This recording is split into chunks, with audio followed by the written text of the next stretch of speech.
Mainit pa rin ang diskusyon patungkol sa petsa ng barangay at sangguniang kabataan elections. Panukala ni Senator Cheese Escudero, hindi anya postponement kundi term fixing. Habang malaki-laking halaga naman ng pera ang masasayang sakaling pinanangang ipagpapaliban muli ang halalan sa Nobyembre. Ang balitang A to Z ni Naomi Almojano. Aprobado na sa Senate Committee on Local Government ang mga panukalang batas na layong gawing 5 taon ng termino ng mga barangay at sangguniang kabataan officials. Ibig sabihin nito, sakop ng mga panukalang batas na wag muna sa November 2 ang BSKE at gawin na lang ito sa 2028. Ayon kay Presiding Officer Senator Cheese Escudero, hindi basta postponement ang layo ng kanyang panukalang Senate Bill No. 2387, kundi para sa kaayusan ng sistema sa termino. Ayon kay Escudero, pagbobotohan pa ng mga senador sa Senate plenary ang postponement ng lokal na halalan. My bill does not extend, my bill fixes. The subject matter of this bill is fixing, and it is in the title of the bill. Although the natural effect will of course be to postpone. Pag-amyenda ang bill na ito ni Escudero sa Republic Act 12232 na nagbibigay ng 4 na taong termino sa barangay at sangguniang kabataan officials.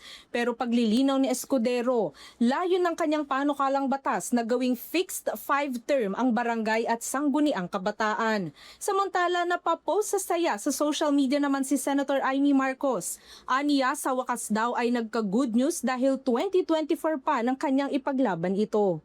Naghain din ng panukalang batas ang senador na gawin na lang sa October 2027 ang BSKE bilang tugon sa krisis sa nagtataasang halaga ng produkto at serbisyo lalo na ng gasolina.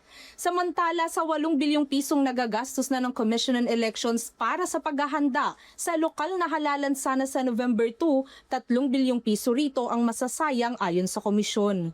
Yung po ating training sa teachers, pag nagawa na po namin yan, gumastos ng COMELEC at nilipat ng halalan, wala na po yun, sayang po yun. Kaya pakiusap ng COMELEC kahit man lang sa ikalawang linggo ng Setyembre, maisapinal na ang desisyon kung ipagpapaliban ng barangay at SK elections. Doon po muna sa maaaring mabaliwala na gamit, yung listahan ng mga botante sa labas ng presinto. Ongoing po ang printing niyan, pati yung nasa loob. And once po tayo ay nag-reset ng halalan, pag-re-register muli kami ng mga botante.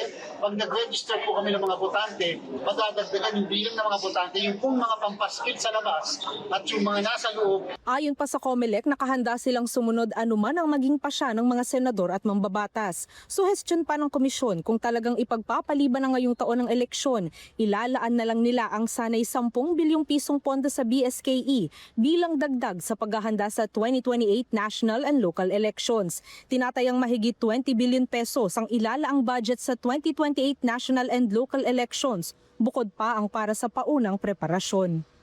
Para sa Balitang A to Z, Naomi Almojano.